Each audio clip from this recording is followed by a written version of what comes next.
गांव अपनी माँ के पास फोन करता है। हेलो, प्रणाम माँ। जीते रहो माँ। तुम दादी बनने वाली हो हैं? अरे वाह, ठीक है बेटा, मैं कल ही आती हूँ। जब माँ जी शहर पहुंची तो बेटे बहू ने बहुत अच्छे से स्वागत किया। लीजिए माँ जी, चाय। अरे गर्मा गर्म पकोड़े ले आओ माँ के लिए। नीरू रसोई में गई और 2 मिनट में ही पकोड़े ले आई। जी ये लीजिए। बहू जादू से बनाए हैं क्या? अभी तो रसोई में गई थी। यमी। माँ जी, शीला रसोई में पकोड़े तल रही है, मैं बस लेकर आई। हे भगवान, मेरा धर्म भ्रष्ट कर दिया तूने। अब तो गंगा जल से शुद्धिकरण करना होगा। दूसरे दिन, माँ जी मैंने नाश्ता बना दिया है, ऑफिस जा रही हूँ। पर अभी तो घर का सारा काम पड़ा है। शीला आती ही होगी, झाड़ू पोछा बर्तन कपड़े वो सब कर लेगी। हमारे जमाने में घर का सारा काम हम ही करते थे। जी माँ जी, आप बहुत होशियार हैं, मैं घर ऑफिस दोनों नहीं संभाल पाती। तो जरूरत क्या है घर से बाहर जाकर चाकरी करने की? वैसे भी घर का काम खुद करने से घर में बरकत आती है, समझी? पर माँ जी। पर वर कुछ नहीं, इस महीने की पगार मिले फिर ऑफिस बंद है। हाँ। रात को नीरू तेजस से कहती है, सुनिए जी, माँ जी बोल रही थी कि मैं नौकरी छोड़ दूं। वैसे ठीक ही तो है, अभी तुम्हें आराम की जरूरत है। फिर भी आराम कहाँ, शीला को छुड़ाने के लिए बोल रही थी। तो अब 24 घंटे में इतना काम तो कर ही सकती हो। पर जॉब पसंद है मुझे, घर पर मन नहीं लगेगा। अगले दिन जब दोनों ऑफिस के लिए निकल रहे थे, मेरी तो कोई कीमत ही नहीं है इस घर में। माँ जी, आजकल महंगाई बहुत है, रहन सहन भी बदल गया है, दोनों नौकरी करते हैं तभी ठीक रहता है। अच्छा, तू कहना क्या चाहती है? मेरा बेटा तुझे बिठा के खिला नहीं सकता? तू ही इस घर का खर्च चला रही है, हैं? नहीं माँ जी, मेरा वो मतलब नहीं था।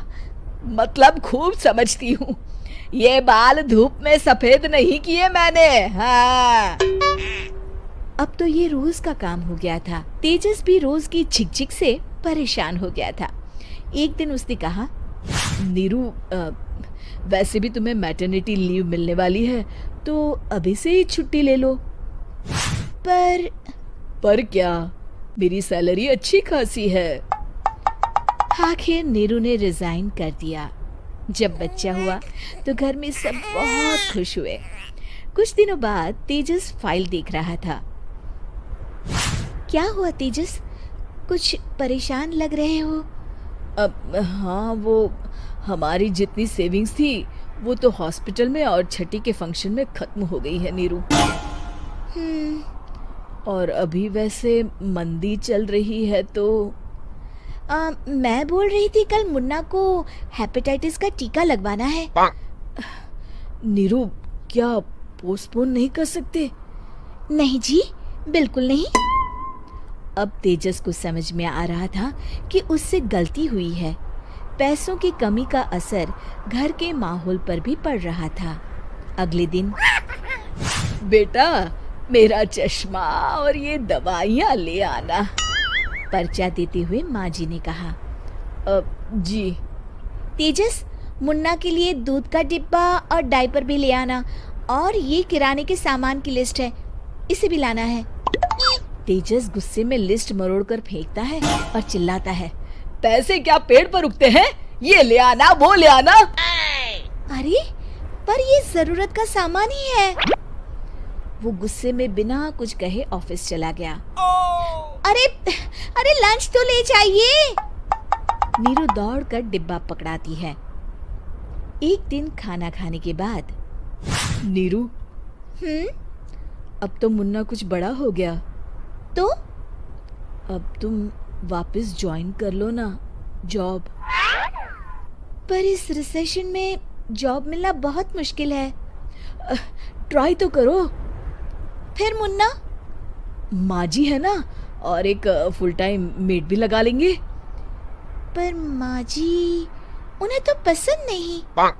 तभी माँ जी वहाँ आ जाती है और प्यार से नीरू के सर पर हाथ फेरते हुए बोलती है, अब मेरी समझ में आ गया बहू, पहले के और अब के समय में अंतर है। तुम काम शुरू करो, मुन्ना की जिम्मेदारी मेरी। मेरी प्यारी माँ जी। ये कहकर नीरू उनके गले लग गई। शिक्षा, परिवर्तन संसार का नियम है, हमें भी समय के साथ चलना चाहिए। उम्मीद है कि आपको हमारी ये कहानी पसंद आई होगी। कृपया हमारे चैनल को सब्सक्राइब करें और सभी अपडेट्स के लिए बेल आइकन जरूर क्लिक करें। और हाँ, वीडियो लाइक और शेयर करना मत भूलिएगा। Bye bye.